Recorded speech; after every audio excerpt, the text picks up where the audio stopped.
नमस्कार, बहुत स्वागत है आप सभी का। आपके साथ मैं हूं सोनल और आप देख रहे हैं योग करो ना, भागेगा कोरोना। योग शक्ति के आगे कोरोना आत्मसमर्पण कर सकता है, लेकिन शर्त यह है कि आप ईमानदारी से योगा करें। तो आज हम आपको उन्हीं खास आसनों के बारे में बताने जा रहे हैं, उन प्राणायामों के बारे में बताने जा रहे हैं, उस खास योग के बारे में बताने जा रहे हैं जो इस वक्त इस संक्रमण काल में एसेंशियल सेवाओं में है, यानी जरूरी सेवाओं में जो लोग हैं वो कैसे चेयर पे बैठे बैठे भी योगा कर सकते हैं। तो आइए शुरू करते हैं हमारा एक खास कार्यक्रम।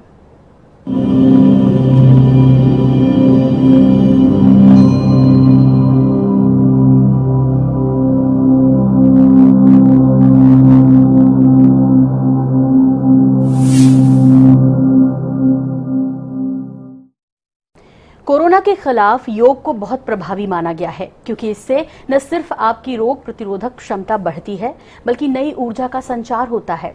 आपका मानसिक संतुलन इस वक्त, क्योंकि हम जिस तनाव से गुजर रहे हैं, जिस स्ट्रेस से गुजर रहे हैं, बहुत जरूरी है कि हम अपने आप को तनाव फ्री रख पाएं, स्ट्रेस फ्री रख पाएं, तनाव से मुक्त रख पाएं। तो इसमें यह योग जो है वो बेहद महत्वपूर्ण भूमिका निभाता है।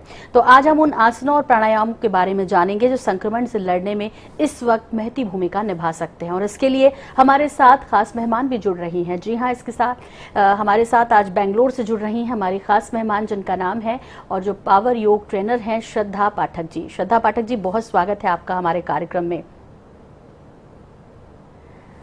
श्रद्धा जी, वाकई में बहुत कठिन समय है। सबसे पहला सवाल तो यही बनता है कि आप कैसी हैं, आपके परिवार के लोग कैसे हैं, और वाकई में इस वक्त ये जो समय चल रहा है, हर तरफ से तनाव की खबरें हैं, कैसे अपने आप को खुश रख पाती हैं, कैसे परिवार को इस चीज से दूर कर पा रही हैं? क्योंकि आप जो करती होंगी जाहिर तौर पर वो महत्वपूर्ण टिप्स होगा हमारे दर्शकों के लिए भी। जी जरूर। सबसे पहले तो मुझे भी कोविड हुआ था और मुझे इसका इम्पैक्ट, साइड इफेक्ट कुछ ज्यादा नहीं हुआ, ऑलमोस्ट कुछ भी नहीं हुआ, क्योंकि मैं रेगुलरली प्राणायाम करती हूँ, योग अभ्यास करती हूँ, लोगों को भी सिखाती हूँ। सो जिनको हुआ भी था उनको भी कुछ ज्यादा उनको अफेक्ट नहीं हुआ। उनको जैसे ब्रेथलेसनेस, ऑक्सीजन की कमी, ये सब उनको काफी हद तक कम रहा और वो बहुत जल्दी रिकवर भी हो गए। सो धन्यवाद, मैं ठीक हूँ अब। और ये बहुत योग अभ्यास एक ऐसा है कि सिर्फ आप अपने लंग्स को क्लीन ही नहीं, आप अपनी पूरी बॉडी को ठीक रखते हैं। आपका बैक अच्छा रहता है, आप बेटर, आपका डिप्रेशन, नेगेटिव थॉट्स, ये सब चीजें आपको नहीं आती है। बिल्कुल। तो मतलब इसे एक शब्द में कहें तो फिजिकली और मेंटली आप बहुत फ्रेश फील करते हैं, आप बिल्कुल फिट रहते हैं यदि आप योगा को अपनाते हैं तो। लेकिन यहाँ पर हम देख पा रहे हैं आप पावर योगा ट्रेनर हैं श्रद्धा जी। तो क्या जो योग जिसे हम समझते हैं, जो दरअसल भारत की देन है, अब जिसे पूरे विश्व ने स्वीकार किया, और पावर योगा, ये क्या अलग अलग है? किस तरह से इसके अंतर को समझा जा सकता है? जी, ज्यादा फर्क नहीं है। पावर योगा जैसे हथा योगा जो हमारा ट्रेडिशनल फॉर्म योगा होता है, इसमें ज्यादा फर्क नहीं है। बस पावर योगा में ये है कि हम ज्यादा स्वेट करते हैं थोड़ा।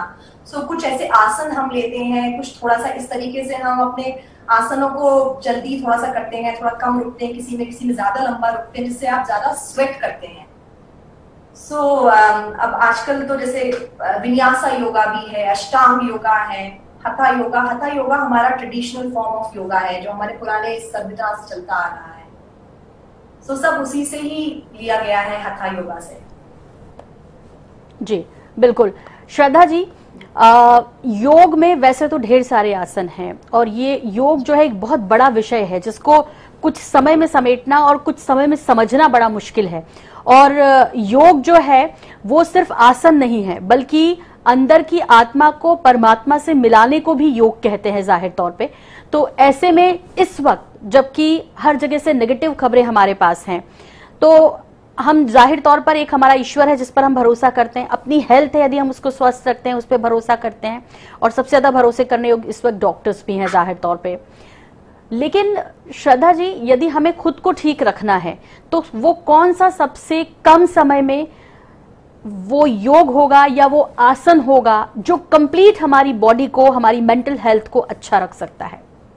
जी, सो मैं आपको कुछ बहुत ही इजी आसन दिखाऊंगी जो आप कम से कम समय में कर सकते हैं और आपको ज्यादा फायदा भी होता है इनमें। सबसे पहले मैं दिखाना चाहूंगी आपको सूर्य नमस्कार, जो आपकी ऑलमोस्ट सभी आसन को कवर करता है और आपको ऊर्जा देता है, आपकी फैट को कम करता है और लोगों को जिनको थायराइड का प्रॉब्लम है, डायबिटीज का प्रॉब्लम है, इन सबको कम ठीक करता है और हार्मोन्स को बैलेंस करता है। और अगेन आपको जो जिनको डिप्रेशन, नेगेटिव थॉट्स जिनको आते हैं, उन सबको कम करता है। तो लेकिन बहुत जरूरी है कि आप इन सबको रोज करें, कंसिस्टेंट रहें आपकी प्रैक्टिस में। शुरू करेंगे आज का अभ्यास। जी श्रद्धा जी। सबसे पहले अपने मैट पे आ जाइए। मैं पहले आपको सूर्य नमस्कार दिखाऊंगी और सूर्य नमस्कार के बाद में मैं आपको कुछ बैठे हुए कुछ आसन दिखाऊंगी जो आप चेयर पे इजीली कर सकते हैं। सबसे पहले आप अपने मैट पे आ जाइए, पैरों को जोड़ेंगे, हाथों को जोड़ेंगे, पाम्स को ज्वाइन करते हुए आप ओम का उच्चारण करेंगे और कोशिश करिए कि हमेशा ईस्ट की तरफ फेस करिए जब आप सूर्य नमस्कार कर रहे हैं। इनहेल करते हुए सांस भरिए और ओम का चैंट करिए, ओम। फिर धीरे से हाथों को ऊपर उठाते हुए जोड़ के रखिए और पीछे की तरफ बेंड होइए। इस तरीके से आप बेंड होइए और कोशिश करिए कि आर्म्स को आप ईयर्स से टच कर रहे हैं, ऐसे बेंड होते जाइए इनहेल करते हुए। फिर सांस छोड़िए और धीरे से हाथों को नीचे रखते हुए फोरहेड को नीज से, घुटनों से टच करते हुए। फिर धीरे आप राइट फुट को पीछे लेंगे, पीछे नीज को रखेंगे, टोस को बाहर निकालेंगे और कोशिश करिए ऊपर की तरफ देखने के लिए। ब्रीद इन, लंबी गहरी सांस भरते हुए ऊपर देखिए जैसे कि आप सूरज को देख रहे हैं। फिर आप प्लैंक में आ जाइए, संतुलन आसन में। यह आपके पेट की चर्बी को कम करता है और आर्म्स में स्ट्रेंथ बढ़ाता है। सामने देखिए, कंसंट्रेशन बढ़ाता है। फिर धीरे से नीज को रखिए नीचे, पाम्स को नीचे और चेस्ट को और चिन को नीचे दबाते हुए सामने देखिए। फिर धीरे से ऊपर की तरफ आइए और भुजंगासन, ऊपर देखिए। ये थायराइड पेशेंट्स, डायबिटिक पेशेंट्स के लिए बहुत अच्छा है, आपकी डबल चिन को कम करता है। फिर धीरे से आप बाल आसन में आएंगे। हिप्स को अपने एंकल की तरफ रखते हुए फोरहेड को नीचे रखिए। यह आपके माइंड को, दिमाग को काम रखता है और फेस पे ब्लड फ्लो भी बढ़ाता है। फिर धीरे से टोस को अंदर रखते हुए डाउनवर्ड में आइए, अधोमुखी कुशवानासन हम बोलते हैं। स्ट्रेच करिए, पाम्स को पूरे अच्छे से मैट पे रखते हुए फोरहेड को नीचे की तरफ करिए। पूरी बॉडी को स्ट्रेच करता है और जिनको डिप्रेशन है उनके लिए तो बहुत ही लाभकारी आसन है ये। फिर धीरे से आप राइट फुट को आगे की तरफ रखेंगे, कोशिश करिए उंगलियां और पंजे को एक लाइन में लाने के लिए। और फिर बैक नी, पीछे की नी को रखिए और टोस को बाहर निकालिए, ऊपर देखिए। फिर से इनहेल करिए, फिर बैक टो को अंदर रखते हुए पैर को आगे की तरफ। अगेन पंजे उंगलियां एक लाइन में, फोरहेड को नी से जोड़ते हुए एक्सहेल करिए, सांस छोड़िए। धीरे से हाथ को जोड़ते हुए आप पीछे बेंड हो रहे हैं और लंबी सांस ले रहे हैं। और फिर प्रणाम करिए जैसे आप सूर्य भगवान को प्रणाम करते हैं और समस्थिति में आ जाइए, जिससे आप अपनी बॉडी को वापस से रीएनर्जाइज कर रहे हैं। डीप गहरी सांस लीजिए, छोड़िए, गहरी सांस लीजिए, छोड़िए और फिर गहरी सांस लेते हुए आधा साइकिल और होता है इसका। तो फिर से आप आर्म्स को ज्वाइन करिए और एक और वही साइकिल को अपन रिपीट करेंगे लेफ्ट फुट के साथ। सो ज्वाइन योर पाम्स, गहरी सांस भरिए और फिर ओम का चैंट करिए। ओम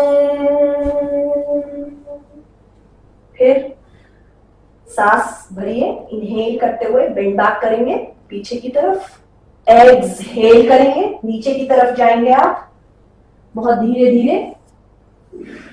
लेफ्ट फुट को पीछे लेंगे, नीज को नीचे रखेंगे, टोस को बाहर रखेंगे और ऊपर की तरफ देखेंगे। फिर उसके बाद आप प्लैंक में आइए, लेफ्ट टो को अंदर रखते हुए, राइट फुट को बैक और प्लैंक पोजीशन में। आप 10 सेकंड से शुरू करके करीबन 1 मिनट तक कर सकते हैं, धीरे धीरे अपने टाइम को बढ़ाते हुए। फिर नीज, चेस्ट और चिन को नीचे रखिए, इनहेल और एक्सहेल करिए। फिर इनहेल, सांस लेते हुए ऊपर की तरफ आइए, ऊपर देखिए। रीढ़ की हड्डी के लिए ये बहुत अच्छा है। फिर धीरे से टोस को अंदर रखते हुए आप बाल आसन में आ रहे हैं। फिर से बॉडी को रिलैक्स कर लेता है ये आसन। वापस से अपन अधोमुखी कुशवाहासन में आएंगे, डाउनवर्ड डॉग पोजीशन में। पाम्स को प्रेस करिए और कोशिश करिए हील्स को मैट पे रखने की। थोड़ा सा आगे वॉक कर सकते हैं, अगर आपका हील्स नहीं जा रहा है नीचे तो प्रेस करिए।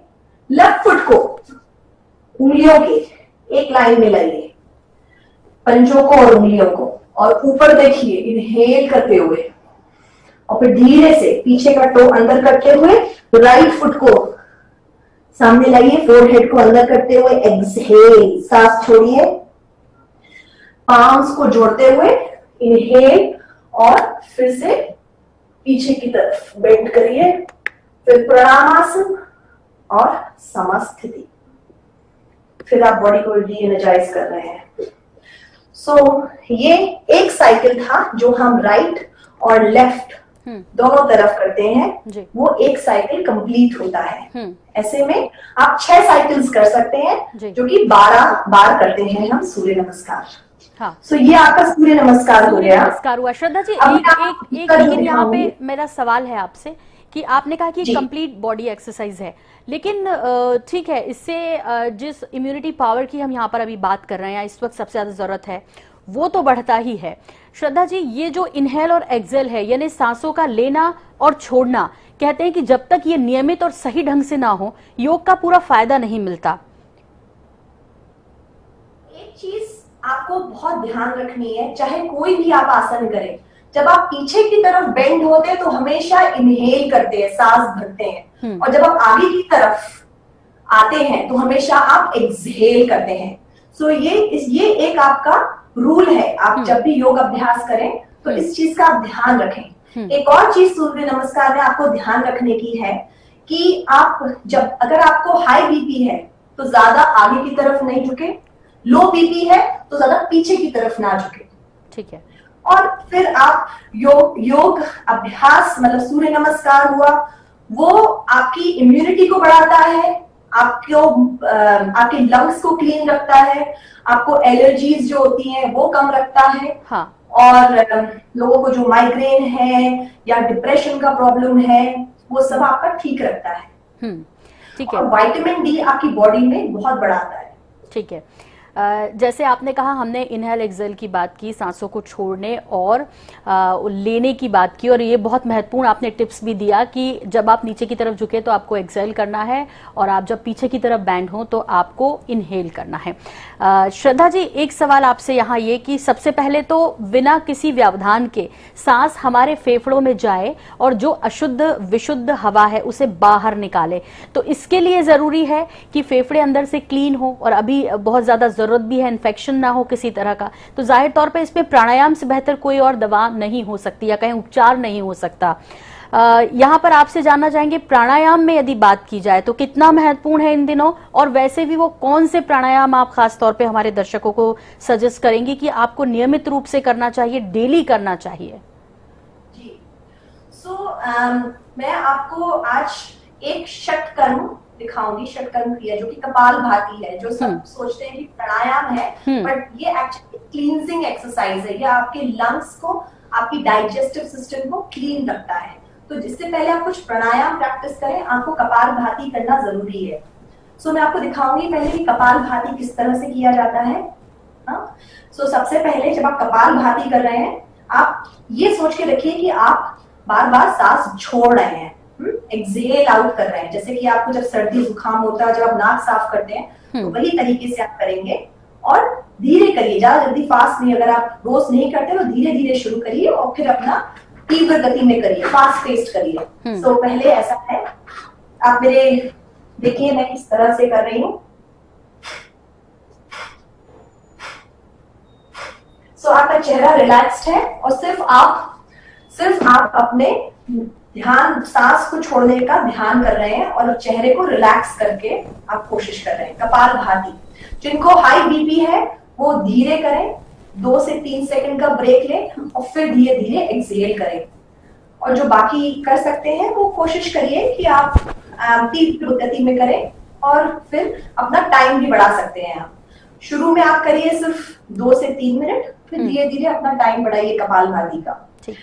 और एक चीज और आपको ध्यान रखना है कि खाने में कम से कम 4 से 5 घंटे का गैप होना चाहिए जब आप कपालभाति या कोई भी प्राणायाम कर रहे हो, क्योंकि ये सीधे आपके डाइजेस्टिव सिस्टम को इम्पैक्ट करता है और आपके लंग्स को क्लियर रखता है। सो पहला जो जी हाँ श्रद्धा जी, आप कंटिन्यू कर सकती हैं। आपने कहा कि 4 घंटे का गैप होना चाहिए किसी भी योगासन को करने से पहले और प्राणायाम को करने से पहले भी। तो यहाँ पर प्राणायाम की सही विधि, चूंकि हम उंगलियों की बात करते हैं श्रद्धा जी, तो कौन सी उंगली में किस तरह से उसको आपस में पकड़ के रखना है, क्योंकि ये जो 5 तत्व हैं जाहिर तौर पे हमारा शरीर भी उसी से बना है, तो इसका भी बेहद महत्व होता है इसमें। इसके बारे में भी हमारे दर्शकों को जागरूक कीजिए। जी, इस प्राणायाम में आपके 5 तत्व हैं। ये जो आपका जो थंब है, जो आपका अंगूठा है, ये फायर, अग्नि को रिप्रेजेंट करता है। ये वाला जो आपका है इंडेक्स फिंगर, वो आपके वायु को रिप्रेजेंट करता है। आपकी बॉडी 5 तत्वों से बनी है, तो 5 एलिमेंट्स है, थंब फायर, अग्नि, इंडेक्स फिंगर वायु, एयर, मिडिल फिंगर जो है वो आकाश स्काई को रिप्रेजेंट करती है। फिर आपकी जो रिंग फिंगर है वो धरती, भूमि को रिप्रेजेंट करती है। और फिर लास्टली छोटी जो आपकी उंगली होती है वो आपके पानी, वाटर को, जल को रिप्रेजेंट करती है। इस तरीके से आपके 5 तत्व और 5 उंगली, हर एक उंगली इस तरह से जब आप कोई भी मुद्रा करते हैं तो यही रीजन है कि कौन सी मुद्रा को आप उंगलियों को जोड़ रहे हैं, तो जिससे आपकी बॉडी पे अफेक्ट आता है अलग अलग। ठीक जी श्रद्धा जी, कपालभाति के बारे में, क्योंकि अब वक्त जो है जल्दी जल्दी भाग रहा है और आपसे बहुत महत्वपूर्ण जो हमें पूछना है वो ये कि जो लोग ऑफिस में हैं, जो जरूरी सेवाओं में, खासतौर पे हमारे डॉक्टर्स हैं, पुलिस विभाग के लोग हैं या अन्य दूसरे मीडिया के लोग हैं जो इस वक्त सेवाएं दे रहे हैं, उनको किस तरह से बैठे बैठे चेयर पे योगा करना, ये भी आपसे समझना है। जल्दी से कपालभाति और अनुलोम विलोम के बारे में आपसे जानेंगे, चेयर योगा के बारे में भी। जी। सबसे पहले कपालभाति मैंने आपको जैसे दिखाया, आप कोशिश करिए आदि मुद्रा में कपालभाति करें। आदि मुद्रा, आपका जो थंब है वो लिटिल फिंगर के नीचे की तरफ, ठीक है, इस तरह से आपकी सबसे छोटी उंगली और इसके अलावा आपका अंगूठा, इसको दबा के रखेंगे। छोटी उंगली की सबसे नीचे दबाएंगे, ठीक है, इसकी टिप पर 4 फिंगर जी, इसको नीचे रखना है या ऐसे रखना है श्रद्धा जी? इसको ऐसे और ऐसे रखने का भी अपना महत्व है, तो इसे किस तरह से रखा जाना चाहिए?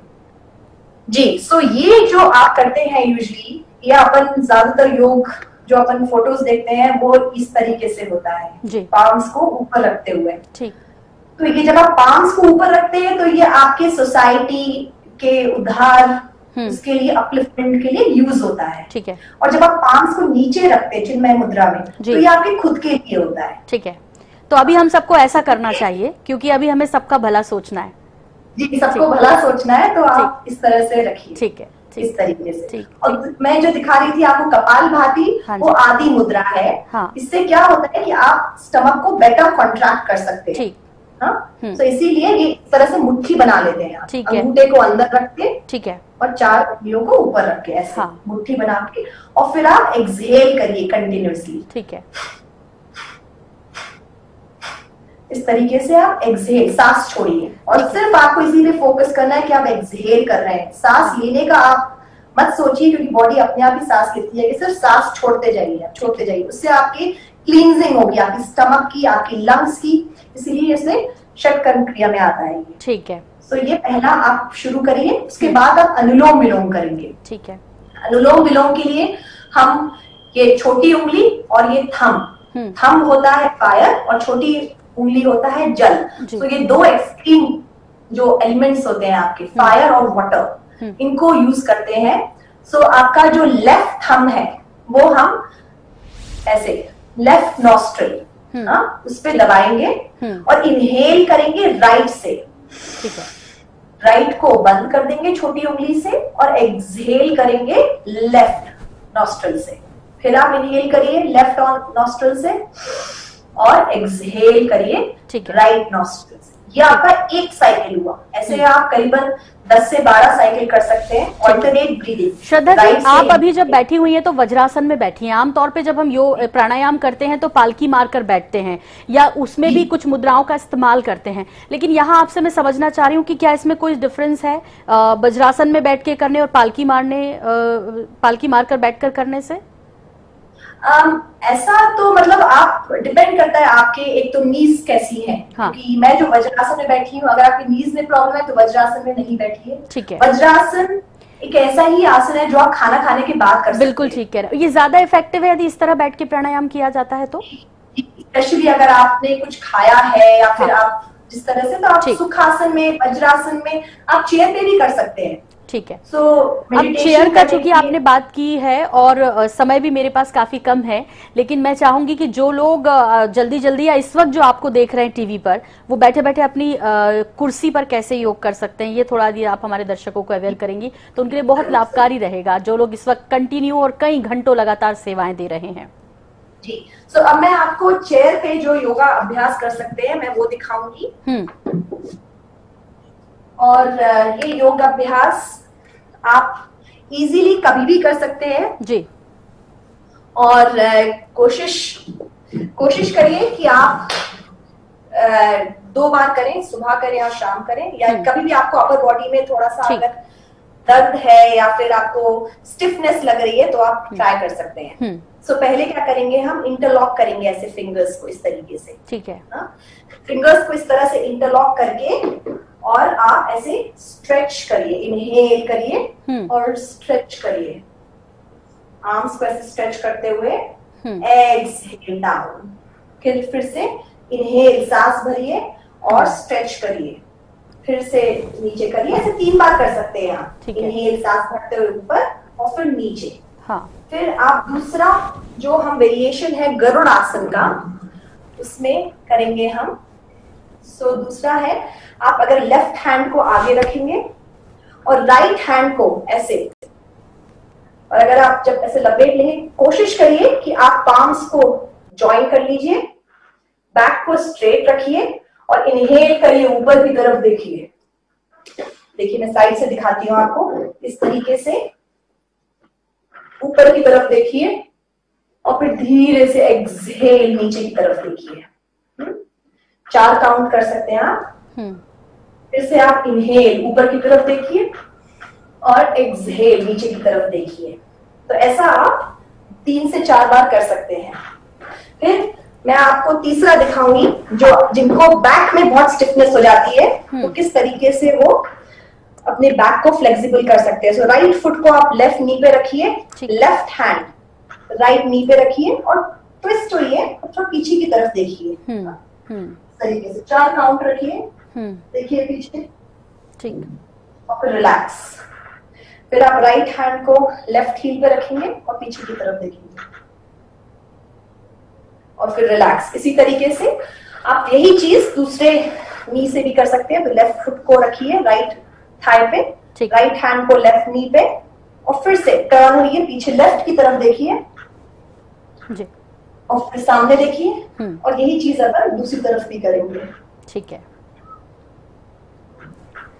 बिल्कुल श्रद्धा जी, ये काफी महत्वपूर्ण रोल अदा करेंगे इन दिनों, क्योंकि आप कंटिन्यू बैठे हुए हैं, कंटिन्यू काम कर रहे हैं, बहुत जरूरी है। योग में ऐसी बहुत सारी चीजें हैं जिनको जानना बेहद जरूरी है। जो हमें अंदर से मजबूत करेंगी, शारीरिक तौर पर और मानसिक तौर पर भी।